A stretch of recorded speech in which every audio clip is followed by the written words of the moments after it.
Europe ട്രിപ്പിനെ പറ്റി ഞങ്ങൾ സ്വപ്നം കണ്ടു തുടങ്ങിയത് 2025 ഓഗസ്റ്റ് മാസത്തോടു കൂടിയാണ്. ഇതുവരെ ഗ്രൂപ്പ് ടൂറുകൾക്കൊന്നും ഞങ്ങൾ പോയിട്ടില്ല. ഞങ്ങൾ 5 പേരെപ്പോഴും ഒരു കുടുംബമായിട്ട് എവിടെയും യാത്ര ചെയ്യും. അതുകൊണ്ട് തന്നെ എല്ലാ യാത്രകൾക്കും മുൻപ് നല്ലൊരു ഹോംവർക്ക് ചെയ്യാറുണ്ട്.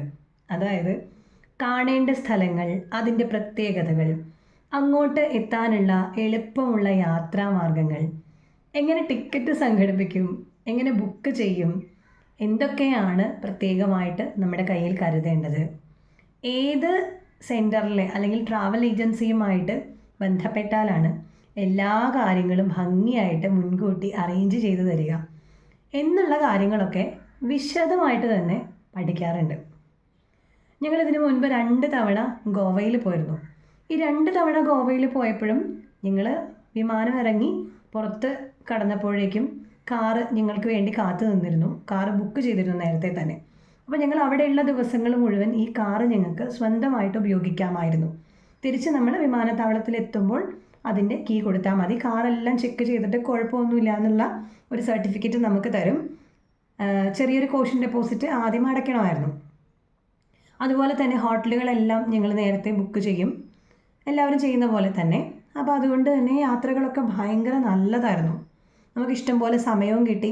രാവിലെ നമുക്ക് ഇഷ്ടമുള്ള സമയത്ത് എഴുന്നേറ്റാൽ മതി, അങ്ങനെയുള്ളതൊക്കെ. അതുപോലെ തന്നെ ഡൽഹിയിൽ ഞങ്ങൾ പോയി, രാജസ്ഥാൻ, ആഗ്ര, ഇവിടെയൊക്കെ. അതൊക്കെ ഞങ്ങൾ പോയത് ഫോർച്യൂൺ ടൂർസ് വഴി ബുക്ക് ചെയ്തിട്ട് തന്നെയാണ് പോയത്. അതായത് ഗ്രൂപ്പ് ടൂർ അല്ല, ഫോർച്യൂണിൽ നമ്മൾ പറയും, എല്ലാ പേപ്പറുകളും അവർ അറേഞ്ച് ചെയ്ത് തരും, എല്ലാ കാര്യങ്ങളും നമുക്ക് ബുക്ക് ചെയ്ത് തരും. നമ്മൾ നമ്മുടെ ഫാമിലി മാത്രമായിട്ട് പോകും. അവിടെ ചെന്നിറങ്ങുമ്പോൾ കൃത്യമായിട്ട് അവർ അറേഞ്ച് ചെയ്യുന്ന ഒരു ഗൈഡ് നമ്മുടെ കൂടെ ഉണ്ടാവും, ഒരു കാറ് നമുക്കുണ്ടാവും. അതുപോലെ നമ്മൾ കൃത്യമായിട്ട് ഹോട്ടലിൽ കൊണ്ടാക്കാനും ഹോട്ടലിൽ നിന്ന് തിരിച്ചെടുക്കാനും ഒക്കെ നമുക്ക് ഫോർച്യൂണിൻ്റെ ആളുകൾ തന്നെ ഉണ്ടാവും. അതുപോലെ ദുബായ്, ഹൈദരാബാദ്, ഇവിടെയൊക്കെ പോയപ്പോഴും ഞങ്ങൾ അങ്ങനെയാണ് പോയത്. അപ്പോൾ അങ്ങനെ പോകുമ്പോഴുള്ള ഗുണം എന്താണെന്ന് വെച്ചാൽ നമുക്ക് ഇഷ്ടമുള്ള സമയത്ത് ഉറങ്ങാം, ഇഷ്ടമുള്ള സമയത്ത് എഴുന്നേക്കാം. സമയത്തിൻ്റെ ഒരു പ്രോബ്ലം അവിടെ വരുന്നില്ല. കാരണം ഒരു സ്ഥലം നമുക്ക് കാണണ്ട, ഇന്ന് ഭയങ്കര ക്ഷീണമാണെന്ന് തോന്നുകയാണെങ്കിൽ നമ്മൾ ഗൈഡിനോട് പറയാം ഇന്ന സ്ഥലത്ത് പോകണ്ട. അതാണ് ഒരു ഗ്രൂപ്പ് ടൂറും ഫാമിലി ഒറ്റയ്ക്ക് പോകുമ്പോഴും തമ്മിലുള്ള മെയിനായിട്ടുള്ളൊരു വ്യത്യാസം ഞങ്ങൾ കണ്ടത്. പക്ഷേ അവിടെയൊന്നും ടിക്കറ്റ് പോലും നമ്മൾ എടുക്കണ്ട. ദുബായിലൊക്കെ ഞങ്ങൾ പോയ സമയത്ത് ഒന്നും ക്യാഷ് പോലും ഞങ്ങൾ യൂസ് ചെയ്തിട്ടില്ല. ഞങ്ങൾക്കെല്ലാം ടിക്കറ്റ് നേരത്തെ അയച്ചു തന്നിരുന്നു ഓരോ സ്ഥലങ്ങളിലും. അത് ഓരോ സ്ഥലങ്ങളിലും എൻട്രൻസിൽ നമ്മൾ കാണിക്കുന്നു, നമ്മുടെ ടിക്കറ്റ് സ്കാൻ ചെയ്യുന്നു, ഫോണിൽ നിന്ന് സ്കാൻ ചെയ്യുന്നു, സുഖമായിട്ടെല്ലാം നമ്മൾ കാണുകയും ചെയ്യുന്നു.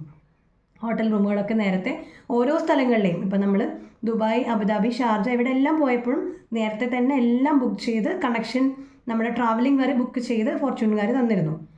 പക്ഷേ യൂറോപ്പ് പോലെയുള്ള ഒരു സ്ഥലത്ത് നമ്മൾ ഒറ്റയ്ക്കൊരു ഫാമിലിയായിട്ട് പോയി കഴിഞ്ഞാൽ വളരെ ബുദ്ധിമുട്ടാണ്. സാധിക്കില്ല എന്നുള്ളതല്ല, പക്ഷേ വളരെ ബുദ്ധിമുട്ടാണ്. നമുക്കൊരു ഐഡിയയും ഇല്ലാത്തൊരു സ്ഥലം, നമ്മുടെ ഫോണിന് റേഞ്ച് ഇല്ല, ഇൻ്റർനാഷണൽ സിമ്മായിട്ട് നമുക്ക് മാറ്റാം, എങ്കിൽ പോലും ഒരുപാട് പ്രശ്നങ്ങളുണ്ട്.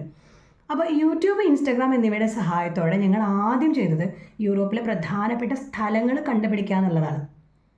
പിന്നെ അവിടെയൊക്കെ കൊണ്ടുപോയിട്ടുള്ള ട്രാവൽസിൻ്റെ വിവിധ ട്രിപ്പുകൾ ഞങ്ങൾ വിശദമായിട്ട് സമൂഹ മാധ്യമത്തിലൂടെ കാണുകയും പഠിക്കുകയും ചെയ്തു. സന്തോഷ് ജോർജ് കുളങ്ങര, അതുപോലെ സുജിത് ഭക്തൻ, ഇവരുടെ വീഡിയോസാണ് ഞങ്ങൾ കൂടുതലും കണ്ടത്. കാരണം ആ സ്ഥലത്തെപ്പറ്റി വ്യക്തമായി പഠിച്ചെങ്കിൽ മാത്രമേ നമുക്കിത് പ്ലാൻ ചെയ്യാൻ കഴിയൂ എന്ന് നമുക്ക് തോന്നിയിരുന്നു. കാരണം ഗ്രൂപ്പ് ടൂർ നമുക്ക് അത്യാവശ്യവുമായിരുന്നു. അപ്പം അങ്ങനെ ഈ പ്രധാനപ്പെട്ട ആളുകൾ കണ്ട സ്ഥലങ്ങളെല്ലാം കൊണ്ടുപോകുന്ന ഒരു ടൂർ കമ്പനി, അതും അത്യാവശ്യം പ്രീമിയം ലെവലിൽ നമ്മൾ കൊടുക്കുന്ന പൈസയ്ക്ക് അനുയോജ്യമായ രീതിയിൽ ചെയ്യുന്ന ഒരു ടൂർ കമ്പനി. അങ്ങനെയാണ് ഞങ്ങൾ വീണ്ടും ഫോർച്യൂണിലേക്ക് എത്തുന്നത്. അപ്പോൾ ഫോർച്യൂണിൽ നമ്മൾ അന്വേഷിച്ചപ്പോൾ അടുത്ത് തന്നെ 2-3 ഗ്രൂപ്പ് ട്രിപ്പുകൾ യൂറോപ്പിലേക്ക് പോകുന്നുണ്ടെന്ന് അവരറിയിച്ചു. അപ്പോൾ അങ്ങനെ ഞങ്ങളത് സെലക്ട് ചെയ്തു. എന്തായാലും അത് വെറുതെ ആയില്ല. ആദ്യം മുതൽ അവസാനം വരെ വ്യക്തമായിട്ട് എന്തൊക്കെയാണ് ചെയ്യേണ്ടതെന്ന് പറഞ്ഞു തരാനും, ഞങ്ങളെ ശരിക്കും പറഞ്ഞാൽ ഉള്ളം കയ്യിൽ വെച്ചിട്ട് കൊണ്ടുപോയിട്ട് സേഫായിട്ട് തിരിച്ചു കൊണ്ടുവരാനും ഫോർച്യൂൺ ശരിക്കും ഉത്സാഹിച്ചു എന്ന് പറയാം. യാത്രയ്ക്ക് വേണ്ട കാര്യങ്ങളൊക്കെ കൃത്യമായിട്ട് പറഞ്ഞു തന്നു. അതുപോലെ ഈ യാത്രയ്ക്ക് നമുക്ക് വേണ്ടത് ഷെങ്കൻ വിസ. അതെ, അതായത് 6 രാജ്യങ്ങൾ സന്ദർശിക്കാനുള്ള പ്രത്യേകമായ വിസയാണിത്. അത് ലഭിക്കാൻ ഏറ്റവും ബുദ്ധിമുട്ടായിരുന്നു. ശരിക്കും പറഞ്ഞാൽ 2026 ജനുവരി മാസം തുടക്കം മുതൽ ഞങ്ങൾ അതിനുള്ള ശ്രമം തുടങ്ങിയതാണ്. ഒരുപാട് പേപ്പറുകൾ അതിനു വേണ്ടി കൊടുക്കണമായിരുന്നു. അതായത് കേട്ടാൽ ചിരി വരും. നമുക്ക് എത്ര സെൻറ്റ് ഭൂമിയുണ്ട്, നമ്മുടെ വീട് സ്വന്തമാണോ, നമുക്കൊരു ജോലിയുണ്ടോ, ജോലിയുള്ള സ്ഥാപനത്തിൽ നിന്നും പോകാൻ അനുവദിക്കുമോ, അതായത് എന്തെങ്കിലും സ്വഭാവദോഷം ഉണ്ടെന്നൊക്കെ ആയിരിക്കും നോക്കുന്നത്. ഇനി പോയാൽ തിരിച്ചു വരുമോ, അതായത് തിരിച്ച് ജോലി ഉണ്ടാവുമോ എന്നാണ് ചോദിക്കുന്നത്. അതുപോലെ കുട്ടികൾ ഏത് സ്കൂളിലാണ് പഠിക്കുന്നത്, അവർ തിരിച്ച് ആ സ്കൂളിൽ ജോയിൻ ചെയ്യുമോ, ഇങ്ങനെയുള്ള ഒത്തിരി കാര്യങ്ങൾ. പിന്നെ മാത്രമല്ല നമ്മുടെ ബാങ്കിലെ ഡീറ്റെയിൽസ്, നമ്മുടെ ബാങ്കിലെ ട്രാൻസാക്ഷൻസ് എന്താണ്, നമ്മുടെ വരുമാനം എന്താണ്, അതുപോലെ കഴിഞ്ഞ ഒരാഴ്ച അല്ലെങ്കിൽ കഴിഞ്ഞ 2 ആഴ്ച നമ്മുടെ ബാങ്കിൽ നടന്ന ട്രാൻസാക്ഷൻസ് എന്തൊക്കെയാണ്, നമുക്ക് എത്ര FD ഉണ്ട്, ഫിക്സഡ് ഡെപ്പോസിറ്റ് ഉണ്ട്, നമ്മുടെ SSLC ബുക്കിൻ്റെ തുടങ്ങിയുള്ള കോപ്പി, നമ്മുടെ ക്വാളിഫിക്കേഷൻ എന്താണ്, ആ ക്വാളിഫിക്കേഷൻ്റെ എല്ലാം ഒറിജിനൽ സർട്ടിഫിക്കറ്റും അതിൻ്റെ കോപ്പിയും. ഇനി ഞാൻ പറയുമായിരുന്നു, ഞാൻ മാമോദിസ മുങ്ങിയ മാമോദിസ തൊട്ടിയുടെ ഫോട്ടോ ഒഴിച്ച് ബാക്കി സർവ്വരേഖകളും ശരിക്കും കൊടുത്തു എന്നുള്ളതാണ്. അതായത് പുറം രാജ്യങ്ങളിലേക്ക് ഒത്തിരി പേര് കുടിയേറിക്കൊണ്ടിരിക്കുകയാണ്. അപ്പം ജോലിക്ക് എന്ന് പറഞ്ഞ് പഠിക്കാനെന്നൊക്കെ പറഞ്ഞു പോയി അവിടെ സെറ്റിലാവുന്ന ആൾക്കാരുടെ എണ്ണം വളരെ കൂടുതലായിക്കൊണ്ടിരിക്കുകയാണ്. അപ്പോൾ അതുകൊണ്ടാണ് അവരിങ്ങനെ അന്വേഷിക്കുന്നത്. അതായത് നമ്മൾ ട്രിപ്പിന് തന്നെയാണോ പോകുന്നത്, ഈ പറഞ്ഞു പോയാൽ നമ്മൾ അവിടെ തന്നെ കണ്ടിന്യൂ ചെയ്യുമോ, അതോ തിരിച്ച് പോന്നോളുമോ, തിരിച്ച് ടിക്കറ്റ് ബുക്ക് ചെയ്യാനുള്ള പൈസ നമ്മുടെ കയ്യിലുണ്ടോ, അല്ലെങ്കിൽ പാപ്പരാണോ എന്നുള്ള കാര്യങ്ങളൊക്കെ അറിയാനാണ് ഇതുപോലെയുള്ള ചോദ്യങ്ങളും ഒക്കെ ഉണ്ടായിരുന്നതെന്നാണ് പറയുന്നത്. എന്തായാലും നമ്മൾ VSF എന്ന് പറഞ്ഞ ആ സ്ഥലത്തു നിന്നാണ് നമ്മൾ വിസ എടുക്കുന്നത്. രവിപുരത്ത്, എറണാകുളം രവിപുരത്തുള്ള സെൻറ്ററിൽ നിന്നാണ് നമ്മൾ എടുത്തത്. അപ്പോൾ അത് എടുക്കാൻ വേണ്ടി ചെന്നതുപോലും ഒരു കഥയായിരുന്നു. കാരണം അനധിസാധാരണമായിട്ടുള്ള തിരക്ക്, നമ്മളിതൊന്നും കണ്ടിട്ടില്ല, ആദ്യമായിട്ട് നമ്മൾ കാണുകയാണ്. എത്രയേ ആളുകൾ ഓരോ മിനിറ്റിനും ഇന്ത്യക്ക് പുറത്തേക്ക് പോകാനുള്ള ശ്രമം നടക്കുന്നു എന്ന് ശരിക്കും അറിയണമെങ്കിൽ നമ്മൾ ഇതുപോലെയുള്ള സ്ഥാപനത്തിൽ ഒരു തവണ പോകണം. അങ്ങനെ മക്കൾ പുറത്തുള്ളവർ, പഠിക്കാനായിട്ട് പോകുന്നവർ മാത്രമല്ല, ജോലിക്ക് പോകുന്നവർ മാത്രമല്ല, ഒത്തിരി പ്രായമായവരും ഞങ്ങളുടെ കൂടെ ഉണ്ടായിരുന്നു. അതായത് അവരുടെ മക്കളൊക്കെ പുറത്താണ്. അപ്പം മക്കളെ കാണാൻ പോകാനും അങ്ങനെയുള്ള ആവശ്യങ്ങൾക്ക് വേണ്ടി വെയിറ്റ് ചെയ്യുന്നവരും ഉണ്ടായിരുന്നു. നമുക്ക് മിനിറ്റ് വെച്ചാണ് സമയം തന്നിരുന്നത്. അതായത് 12:05, 12:10, 12:50 അങ്ങനെ പറഞ്ഞ കൃത്യസമയത്തിന് നമ്മളവിടെ റിപ്പോർട്ട് ചെയ്തില്ലെങ്കിൽ പിന്നെ നമുക്ക് ആ ഒരു സമയം കിട്ടണമെങ്കിൽ 3000 രൂപ എക്സ്ട്രാ കൊടുക്കണമായിരുന്നു. അത്രയും, അതായത് പെർ പേഴ്സൺ 3000 രൂപ എക്സ്ട്രാ കൊടുക്കണം. അപ്പോൾ 5 പേർക്ക് 13, 15, 15,000 ഒരു 5 മിനിറ്റ് വ്യത്യാസം വന്നാൽ. അപ്പം ഞങ്ങൾ കൃത്യസമയത്ത് തന്നെ അവിടെ എത്തി. പക്ഷേ പോകുമ്പോൾ പോലും ഫോർച്യൂണിൻ്റെ ഒരു ഉദ്യോഗസ്ഥൻ അവിടെ ഉണ്ടായിരുന്നു. നമ്മുടെ പേപ്പേഴ്സ് കൃത്യമായി നമ്മൾ എടുത്തിട്ടുണ്ടോ വെച്ചിട്ടുണ്ടോ എന്നൊക്കെ ക്ലിയർ ചെയ്യാൻ വേണ്ടി. അങ്ങനെ നമ്മുടെ ഫയലുകളൊക്കെ കൃത്യമായിട്ട് ശരിയാക്കി തന്നിട്ടാണ് നമ്മളെ അതിനകത്തേക്ക് എൻ്റർ ചെയ്യിപ്പിച്ചത്. ഏതാണ്ട് 55,000 രൂപയോളം വിസയ്ക്ക് മാത്രമായിട്ട് നമുക്ക് കൊടുക്കേണ്ടി വന്നത്. ഒരു ഭീമമായ തുക തന്നെയായിട്ട് ഞങ്ങൾക്ക് തോന്നി. ആക്ച്വലി ഇതിൻ്റെ മെയിൻ പ്രോസസ്സിംഗ് ഒക്കെ നടക്കുന്നത് ചെന്നൈയിലുള്ള യൂറോപ്പിൻ്റെ എംബസിയിലാണ്. അപ്പോൾ VSF വഴി ഇതെല്ലാം ചെന്നൈയിലേക്ക് അയക്കും ചെയ്യും. അങ്ങനെ പ്രതീക്ഷയോടുകൂടി എല്ലാം കൊടുത്തിട്ട് നമ്മൾ കാത്തിരുന്നു. അങ്ങനെ അധികം താമസിയാതെ നമ്മുടെ വിസ വന്നു. പക്ഷേ ആ സമയത്താണ് യുദ്ധം മുറുകുന്നത്. അപ്പോൾ നമുക്ക് പോകാൻ പറ്റുമോ എന്നുള്ള കാര്യം ഭയങ്കര സംശയമായി. ഇത്രയും കഷ്ടപ്പെട്ടു, ഇത്രയും ആഗ്രഹിച്ചു, പക്ഷേ നടക്കണ്ടേ. കാരണം ഫോർച്യൂണിൻ്റെ തന്നെ പല ട്രിപ്പുകളും ആ സമയത്ത് ക്യാൻസൽ ആക്കുകയും ചെയ്തു. പക്ഷേ ദൈവാനുഗ്രഹം എന്നോണം ഞങ്ങളുടെ ട്രിപ്പിൻ്റെ ആ ഒരു സമയമായപ്പോഴേക്കും വെടിനിർത്തൽ പ്രഖ്യാപിച്ചു. അപ്പോൾ അങ്ങനെ 2 ആഴ്ചയാണ് കൃത്യം വെടിനിർത്തൽ പ്രഖ്യാപിച്ചത്. കൃത്യം ആ സമയത്തായിരുന്നു ഞങ്ങൾ യൂറോപ്പിലുണ്ടായിരുന്നത്. എന്തായാലും വളരെ സന്തോഷമായിട്ട് സമാധാനമായിട്ട് സേഫായിട്ട് ഞങ്ങൾ പോയി വന്നു എന്ന് പറയാം. അപ്പോൾ ഞാൻ ഇനി അധികം പറഞ്ഞ് ബോറടിപ്പിക്കുന്നില്ല. നമ്മൾ യൂറോപ്പ് ട്രിപ്പിൻ്റെ അടുത്ത ഭാഗത്തേക്ക് പോവുകയാണ്. ഈഫൽ ടവർ എന്ന മഹാത്ഭുതം നമ്മൾ TV-യിൽ കാണുക, അതല്ലെങ്കിൽ പുസ്തകങ്ങളിൽ പഠിക്കുക, അങ്ങനെ മാത്രം ചെയ്തിട്ടുള്ളൊരു ഈഫൽ ടവർ നേരിട്ട് കണ്ടപ്പോൾ ഉണ്ടായ എക്സ്പീരിയൻസ് അത് ജീവിതത്തിൽ മറക്കാൻ പറ്റില്ല. എത്ര പൈസ ചിലവാക്കിയാലും ഇതൊരു എക്സ്പീരിയൻസ് തന്നെയായിരുന്നു. ജീവിതത്തിൽ എപ്പോഴെങ്കിലും സാധിക്കുമെങ്കിൽ നിങ്ങൾ പോകണം, കാണണം എന്ന് ഞാൻ പറയും. അപ്പോൾ ആ കാഴ്ചകളിലേക്ക് അങ്ങനെ ഞങ്ങൾ അടുത്ത ദിവസം ഈഫൽ ടവർ കാണാനായിട്ട് പോവാണ്. അപ്പോൾ രാവിലെ ആദ്യമായിട്ടാണ് ഞങ്ങൾ ഫുൾ വെളിച്ചത്തിൽ പരസ്പരം കാണുന്നത് കേട്ടോ. അപ്പം ഞങ്ങളൊരു ഫോട്ടോ ഒക്കെ എടുത്തു, സെൽഫിയൊക്കെ എടുത്തു. ഇതാണ് ഈഫൽ ടവറിൻ്റെ മുന്നിലെ ഗാർഡൻ. നല്ല രസമായിട്ട് ഈ ഗാർഡൻ മെയിൻറ്റെയിൻ ചെയ്തിട്ടുണ്ട്. അവിടെ ഫ്ലവേഴ്സ്, ഒരു കൂട്ടം ഫ്ലവേഴ്സ് ഇങ്ങനെ ഉണ്ടായി നിൽക്കുന്നത് കാണാം. പിന്നെ സഞ്ചാരികളുടെ ബഹളമാണ്. ഇത്രയും ഗ്രീനറി ഉണ്ട്, അതിൻ്റെ കൂട്ടത്തിൽ സഞ്ചാരികളെ കാണാം. സഞ്ചാരികൾക്ക് ഇപ്പം എല്ലാവർക്കും ഒരേപോലെ ഒരേ നിറമാണെന്ന് നമുക്ക് തോന്നുന്നത്. കാണുന്നു ഈഫൽ ടവർ പുറത്തുനിന്നുള്ളൊരു കാഴ്ചയാണ്. ഇത് കണ്ടപ്പോൾ ഉണ്ടല്ലോ നമുക്കുണ്ടായ ഒരു വികാരം എന്താണെന്നുള്ളത് പറഞ്ഞറിയിക്കാൻ പറ്റില്ല. അത്ര അടുത്ത് നമ്മൾ ഈഫൽ ടവറിനെ കാണുകയാണ്. അത് നമുക്ക് പറഞ്ഞറിയിക്കാൻ പറ്റാത്തൊരു എക്സൈറ്റ്മെൻ്റ് ആയിരുന്നു അത് കേട്ടോ. ഒരു രക്ഷയില്ല എന്ന് പറഞ്ഞാൽ ഒരു രക്ഷയില്ല. അപ്പോൾ കുറേ ചെക്കിങ്ങുകളുണ്ട്. ആ ചെക്കിങ്ങിലൂടെയൊക്കെ കടന്നു പോകണം. നമ്മുടെ ബാഗൊക്കെ കൊടുത്ത് വളരെ സ്ട്രിക്റ്റ് ആയിട്ടുള്ള ചെക്കിംഗ് ആണ്. ഭയങ്കര തിരക്കാണ്. കുറേ നേരം ക്യൂ നിന്നിട്ടാണ് ഞങ്ങൾ ഇതിൻ്റെ തൊട്ടടുത്തേക്ക് എത്തുന്നത്. അപ്പോൾ ഈഫൽ ടവറിൻ്റെ അടുത്തേക്ക് നമ്മളിങ്ങനെ നീങ്ങിക്കൊണ്ടിരിക്കുകയാണ്. ഈഫൽ ടവറിൻ്റെ കാലുകളാണ് ആ കാണുന്നത് കേട്ടോ, കാലുകളാണ് കാണുന്നത്. അപ്പോൾ ഈ ഈഫൽ ടവറിൻ്റെ കാലിൻ്റെ പ്രത്യേകത നമുക്ക് എന്താണ് അത് കാണുമ്പോൾ ഫീൽ ചെയ്യുന്നതെന്ന് ഞാൻ പറയാം. അതായത് അതിന് ടെക്നിക്കൽ സൈഡ് പലതും ഉണ്ടാവും. പക്ഷേ ഞാൻ പറയട്ടെ, കമ്പികൾ ഇങ്ങനെ കൂട്ടിക്കെട്ടി എങ്ങനെ ഉണ്ടാവും, അതായത് സ്റ്റീലിൻ്റെ കമ്പികൾ ഇങ്ങനെ കൂട്ടിക്കെട്ടി എങ്ങനെ ഉണ്ടാവും, അതുപോലെയുള്ള ബലമായിട്ടുള്ള കമ്പി കൂടാണ് നമുക്ക് ഫീൽ ചെയ്യാം. ഞങ്ങൾ ലിഫ്റ്റ് പോകുന്നതാണ്. അതിൻ്റെ ഉള്ളിൽ ലിഫ്റ്റ് ഉണ്ട്. ഒരു കാലിൻ്റെ മുകളിൽ കൂടെ ചെരിഞ്ഞാണ് ലിഫ്റ്റ് പോണേ. ഒരു 10-30 പേർക്ക് ഒന്നിച്ച് നിൽക്കാവുന്ന ഒരു ലിഫ്റ്റാണത്. അപ്പോൾ നടക്കാൻ വയ്യാത്ത ഒരാൾ നമ്മുടെ കൂടെ ഉള്ളത് കൊണ്ട് ഞങ്ങൾക്ക് സ്പെഷ്യലായിട്ട് വേറൊരു ആക്സസ് ഉണ്ടായിരുന്നു. അപ്പോൾ ആ ആക്സസ് വഴിയാണ് ഞങ്ങൾ ഇതിനകത്തേക്ക് എൻ്റർ ചെയ്തത്. അപ്പോൾ തീരെ ചെറിയ കുട്ടികൾക്കും പ്രായമായവർക്കും സെക്കൻഡ് ഫ്ലോർ വരെ പോകാനുള്ള അവകാശമേ ഉള്ളൂ. കാരണം ഇതിൻ്റെ ഏറ്റവും മുകളിലത്തെ നിലയിൽ ഏതാണ്ട് 240 മുതൽ 300 വരെ ആളുകളെ മാത്രമേ അറ്റ് എ ടൈം അക്കോമഡേറ്റ് ചെയ്യുള്ളൂ. നമുക്കറിയാം ഈഫൽ ടവറിൻ്റെ ഒരു ഷേപ്പ് എങ്ങനെയാണെന്നുള്ളത്. അപ്പോൾ മുകളിലത്തെ നിലയിൽ എന്തെങ്കിലും ഒരു തിരക്ക് വന്നാൽ പെട്ടെന്ന് അവിടെ നിന്ന് ആളുകളെ ഒഴിപ്പിക്കും. കാരണം അപകടമാണെന്ന് അറിയാലോ. അപ്പോൾ ആ ഒഴിപ്പിക്കുന്ന ചിലപ്പോൾ സ്റ്റെപ്പിലൂടെയും ഒഴിപ്പിക്കാം. ലിഫ്റ്റിൽ കൊള്ളുന്നത് വളരെ കുറച്ച് ആൾക്കാരേ ഉള്ളൂ, അതുകൊണ്ട് സ്റ്റെപ്പിലൂടെയും ഒഴിപ്പിക്കാം. അപ്പോൾ അതുകൊണ്ട് നടക്കാൻ വയ്യാത്തവരോ പ്രായമായവരോ കുട്ടികളോ ഉണ്ടെങ്കിൽ ആ ഒഴിപ്പിക്കൽ നടക്കില്ല. അതുകൊണ്ട് അത്രയധികം ആരോഗ്യമില്ലാത്തവർക്ക് സെക്കൻഡ് ഫ്ലോർ വരെ അലൗഡ് ആയിട്ടുള്ളൂ. അപ്പോൾ അതുകൊണ്ട് ഞാനും മമ്മിയും ഏതായാലും സെക്കൻഡ് ഫ്ലോർ വരെ പോകുള്ളൂ എന്ന് തീരുമാനിച്ചു. ഹസ്ബൻഡും മക്കളും ബാക്കി എല്ലാവരും അവിടെ നിന്ന് നേരെ പോയത് ഏറ്റവും ടോപ്പിലേക്കാണ്. പിന്നെ ഒരു കാര്യമുണ്ട്, നമ്മളിതിൻ്റെ ടിക്കറ്റ് എടുക്കുന്ന സമയത്ത് നമ്മൾ ടോപ്പിലേക്കുള്ള ടിക്കറ്റ് നമുക്ക് എപ്പോഴും കിട്ടണം എന്നില്ല. കാരണം ഒരുപാട് റഷുള്ള ടൈമാണെങ്കിൽ അങ്ങ് അറ്റം ആ സൂചി കാണുന്നത് വരെ എത്താനുള്ള ടിക്കറ്റ് കൊടുക്കില്ല. അപ്പം ഞങ്ങൾ ആദ്യം തുടക്കത്തിൽ തന്നെ അന്നത്തെ ദിവസം ചെന്നത് കൊണ്ടാണ് ഞങ്ങളുടെ ടീമിലുള്ള എല്ലാവർക്കും മുകളിൽ പോയിട്ട് മുകളിൽ വരെ കാണാൻ പറ്റി. അപ്പോൾ സെക്കൻഡ് ഫ്ലോർ വരെയുള്ള ലിഫ്റ്റ് എന്ന് പറയുന്നത് ചെരിഞ്ഞ് അതിൻ്റെ കാലിൻ്റെ മുകളിൽ കൂടെ ഇങ്ങനെ പുഴു കയറി പോണ പോലെ കയറുന്ന ഒരു ലിഫ്റ്റാണ്. പക്ഷേ അവിടെ നിന്ന് അങ്ങോട്ട് ഒരു ക്യാപ്സ്യൂൾ പോലെയുള്ള ലിഫ്റ്റാണ്. അത് വെച്ച് നേരെ മുകളിലേക്ക് പൊക്കിക്കൊണ്ട് പോകും. പോയവരെല്ലാവരും പറഞ്ഞത്, കാരണം അധികം പ്രായമില്ലാത്ത യങ്സ്റ്റേഴ്സ് ആയിട്ടുള്ള ആൾക്കാർ പോലും പറഞ്ഞത് ആ ലിഫ്റ്റിൻ്റെ അകത്ത് കയറി താഴേക്ക് നോക്കിയപ്പോഴേക്കും തല ഇറങ്ങുന്ന പോലെ തോന്നിയതാണ്. ഇതിൻ്റെ കാലാണ് ആ കാണുന്നത് കേട്ടോ, എന്ത് സ്ട്രോങ് ആണെന്ന് നോക്കി. നമ്മളത് നേരിട്ട് കണ്ട് തൊട്ട് അനുഭവിക്കുക എന്ന് പറഞ്ഞാൽ അത് ഒരു രക്ഷയില്ലാത്ത എക്സ്പീരിയൻസ്. അത് കോണി കണ്ടല്ലേ, ലിഫ്റ്റ് അല്ലാതെ കോണി കയറി പോവാം. എങ്ങനെ കയറി പോകും? ഇത്രയും സ്റ്റെപ്പുകളും കയറി പോകുന്നവരുണ്ട് കേട്ടോ, നല്ല ആരോഗ്യമുള്ളവർക്ക് കയറി പോവാം. ഇത് സെക്കൻഡ് ഫ്ലോറിനുള്ള കാഴ്ചയാണ്. ഫുള്ളിങ്ങനെ സൈഡിൽ കമ്പി വെച്ചിട്ട് കമ്പി വല പോലെ കെട്ടിയിട്ടുണ്ട്, ആളുകൾ താഴേക്ക് ചാടാതിരിക്കാനായിരിക്കും. ഇതുപോലെ നമുക്ക് ദൂരക്കാഴ്ചയ്ക്കുള്ള സംവിധാനങ്ങൾ ഒരുക്കിയിട്ടുണ്ട്. അവിടുന്ന് നോക്കിയേ, ആ ചുറ്റുപാട് നമ്മൾ എത്ര ക്ലിയർ ആയിട്ടാണ് കാണുന്നതെന്ന് നോക്കി ഒരു വലിയൊരു പിക്ചർ നമുക്ക് കിട്ടുന്നത്. അത്രയും ഹൈറ്റിലാണ് നമ്മളുള്ളത്.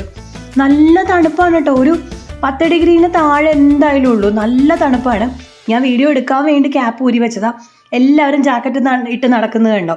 പിന്നെ നമ്മൾ അവിടെ കണ്ട വേറൊരു കാര്യം എന്ന് പറഞ്ഞാൽ ഡ്രസ്സിനൊന്നും വലിയ പ്രാധാന്യമില്ല. കാരണം എന്ത് ഡ്രസ്സ് ഇട്ടാലും അതിന് മുകളിൽ കൂടെ ജാക്കറ്റ് ഇടാതെ നമുക്ക് പോകാൻ പറ്റില്ല. ഞാനിത് തണുപ്പാണെന്ന് പറഞ്ഞെങ്കിൽ ഇതിൻ്റെ ടോപ്പ് ഫ്ലോറിലേക്ക് പോയിട്ടുള്ള ബാക്കി എല്ലാവരും പറഞ്ഞത് കാറ്റടിച്ചിട്ട് ഇങ്ങനെ എന്താ പറയുക, ഐസായിട്ട് വിറക്കിയിരുന്നെന്നാണ് പറഞ്ഞത് ഏറ്റവും ടോപ്പിൽ. അത്രയും തണുപ്പ് എന്തായാലും സെക്കൻഡ് ഫ്ലോറിലില്ല. അപ്പോൾ സെക്കൻഡ് ഫ്ലോർ ഫുള്ള് നമുക്ക് നടന്ന് കാണാം. മുഴുവൻ സഞ്ചാരികളാണ്, ഫ്രം ഡിഫറെൻറ്റ് കൺട്രീസ്. ഒത്തിരി പേരുണ്ട്. ഭയങ്കര ഒരു കാഴ്ച എന്ന് പറഞ്ഞാൽ നമുക്ക് എന്താ പറയുക, അത് നമുക്ക് ഒരിക്കലും മറക്കാൻ പറ്റില്ല. ഇത്രയും പൈസ മുടക്കി നമ്മൾ പോയി എന്നുള്ളത് പോലും ഒരു വിഷമമായിട്ട് നമുക്ക് തോന്നില്ല. അതിന് മുന്നിലൂടെ ഒരു റിവർ പോകുന്നുണ്ട്. ആ റിവറിലൂടെ നമുക്ക് വൈകിട്ട് ക്രൂസ് ഷിപ്പിൽ അതിലൂടെ നമുക്കൊരു നല്ല ട്രാവലുണ്ട്. കണ്ടോ ഇതാണ് ഈഫൽ ടവർ. എന്താലേ മനുഷ്യ നിർമ്മിതി എന്ന് പറയണത്, മനുഷ്യൻ്റെ ഒരു ബുദ്ധി എന്നൊക്കെ പറയണത്. ഇതിൻ്റെ ഫസ്റ്റ് ഫ്ലോറിൽ അത്യാവശ്യത്തിന് ഫസ്റ്റിലും സെക്കൻഡിലും അത്യാവശ്യം ഷോപ്പിങ്ങിനുള്ള സാഹചര്യങ്ങളുണ്ട് കേട്ടോ. നമുക്ക് സോനിയേഴ്സൊക്കെ വാങ്ങിക്കാനുള്ള സംവിധാനങ്ങളുണ്ട്. ഞങ്ങൾ പിന്നെ അതിനൊന്നും പോയില്ല.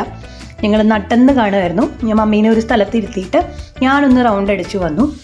അവിടുന്ന് കുറച്ച് നീങ്ങിയാൽ തന്നെ ഇഷ്ടംപോലെ കാഴ്ചകൾ കാണാനുണ്ട്. അങ്ങനെ പോയിക്കൊണ്ടിരിക്കുകയാണ്. അതിൻ്റെ ചുറ്റും ഞാൻ നടന്നുകൊണ്ടിരിക്കുകയാണ്. ഇതേ കോണി, എല്ലാ സൈഡിൽ നിന്നും കോണി പ്രൊവൈഡ് ചെയ്തിട്ടുണ്ട്. അപ്പോൾ കോണി വഴി നമുക്ക് കയറിപ്പോവാം.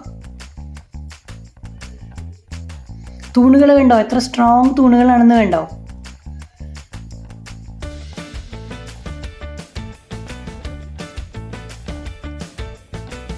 വീണ്ടും മുകളിൽ നിന്ന് താഴേക്കുള്ള കാഴ്ചയാണ്. സഞ്ചാരികൾ വരുന്നു, ഫോട്ടോ എടുക്കുന്നു, വീഡിയോ എടുക്കുന്നു, സെൽഫി എടുക്കുന്നു, വീഡിയോ കോൾ വിളിച്ച് നാട്ടുകാരെ മുഴുവൻ കാണിക്കുന്നു. പിന്നെ നമ്മളിവിടെ നിന്ന് നോക്കുമ്പോൾ വേറൊരു കാര്യം, നമ്മൾ ഈ കാണുന്ന ദൃശ്യങ്ങളിൽ കാണുന്ന ആ ബിൽഡിങ്സ് ഒക്കെ കണ്ടോ, ഇതൊക്കെ ഭയങ്കര പഴയ ബിൽഡിങ്സ് ആണോ നമുക്ക് തോന്നും. അതായത് പാരീസിൽ കുറേ ബിൽഡിങ്സ് ഒക്കെ പഴയത് അതേപോലെ നിലനിർത്തിയിരിക്കുകയാണ്.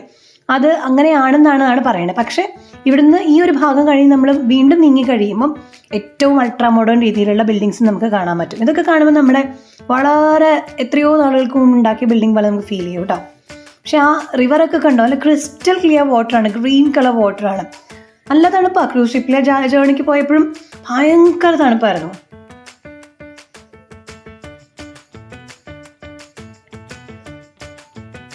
ഇപ്പോൾ സമയം ഏതാണ്ട് ഒരു 10-10:30 ആയി കാണും കേട്ടോ. രാവിലെ ആണെങ്കിൽ പോലും നല്ല തണുപ്പാണ് നമുക്ക്. കണ്ടോ, എല്ലാവരും ജാക്കറ്റ് ഇട്ടിരിക്കുന്നത് കണ്ടോ? ഒട്ടും കളർഫുൾ അല്ല, കാരണം ആളുകളെല്ലാം മിക്കവാറും ജാക്കറ്റിൻ്റെ കളർ കണ്ടില്ലേ, ഒരു മെറൂൺ, ഒരു നീല, ഒരു ഗ്രേ, അല്ലാതെ വേറെ കളറുകളൊന്നുമില്ല.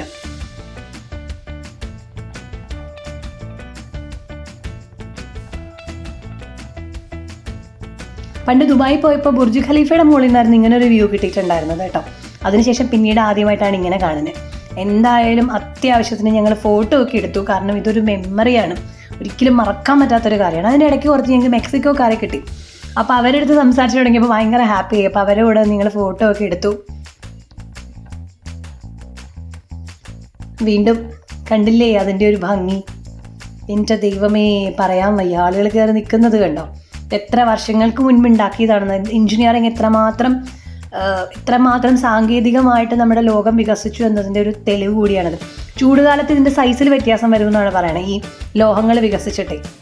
പക്ഷേ എങ്കിൽ പോലും അതൊരു ഉരുക്ക് കോട്ട പോലെ അങ്ങനെ ഇളകാതെ അങ്ങനെ നിൽക്കുകയാണ് സഞ്ചാരികളെ കാത്ത്, ഒരു മഹാത്ഭുതമായിട്ട്. ഞങ്ങൾ പതുക്കെ അവിടെ നിന്ന് നീങ്ങാനുള്ള പരിപാടിയാണ്. അപ്പോൾ ലിഫ്റ്റിൽ കയറിയിട്ട് ഞങ്ങൾ ഇനി പോകുന്നത് ഫസ്റ്റ് ഫ്ലോറിലേക്കാണ്. കാരണം ഫസ്റ്റ് ഫ്ലോറിൽ നിന്നും ഞങ്ങൾക്ക് കുറച്ച് കാഴ്ചകൾ കാണാനുണ്ട്.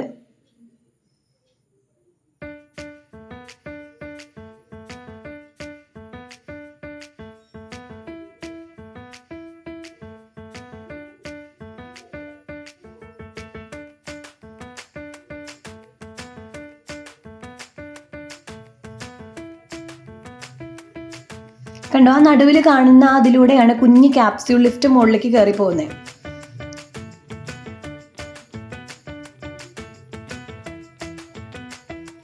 ഇത് ഫസ്റ്റ് ഫ്ലോറിൽ നിന്നുള്ള വ്യൂ ആണ്. ഫസ്റ്റ് ഫ്ലോറിൽ കണ്ടോ ഒരു ഗ്ലാസിൻ്റെ തറ കണ്ടോ?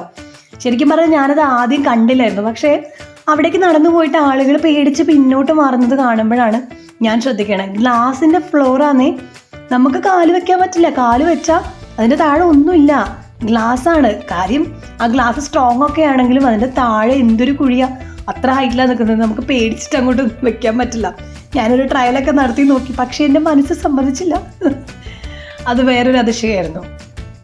പിന്നെ നേരെ നോക്കി ബ്ലൂ കളറിലൊരു ചെറിയ പാലം കണ്ടില്ലേ? ആ പാലം ഞാൻ താഴെ നിന്ന് ശരിക്കും കാണിച്ചു തരാം കേട്ടോ. കുഴൽ പോലെ ഈ ബിൽഡിങ്സ് കണക്ട് ചെയ്തിട്ട് ഇതിൻ്റെ നടുവിലൂടെ ഒരു പാലമുണ്ട്. ആ പാലത്തിലൂടെ നമുക്ക് നടന്നു പോകാം, ചുമ്മാ ഒരു നെറ്റ് ചുറ്റിക്കെട്ടിയ പോലെ. അതൊക്കെ ഭയങ്കരമാണ്. നല്ല ധൈര്യമുള്ളവർക്ക് അതിലൂടെ പോകാൻ പറ്റുള്ളൂ. ഫസ്റ്റ് ഫ്ലോറിൽ കുറച്ചും കൂടിയൊക്കെ നമുക്ക് ഷോപ്പിങ്ങിനുള്ള സൗകര്യമുണ്ട്. ആളുകളൊക്കെ നടന്ന് ഷോപ്പിങ്ങിന് പോകുന്നുണ്ട്. ഞങ്ങൾ കാഴ്ചകളൊക്കെ കണ്ടിങ്ങനെ ചുറ്റി നടന്നു. ഒരു ചെറിയ ഹാൾ അറേഞ്ച് ചെയ്തിട്ടുണ്ട് അവിടെ, എന്തെങ്കിലും ഫംഗ്ഷനൊക്കെ നടത്താനായിരിക്കും.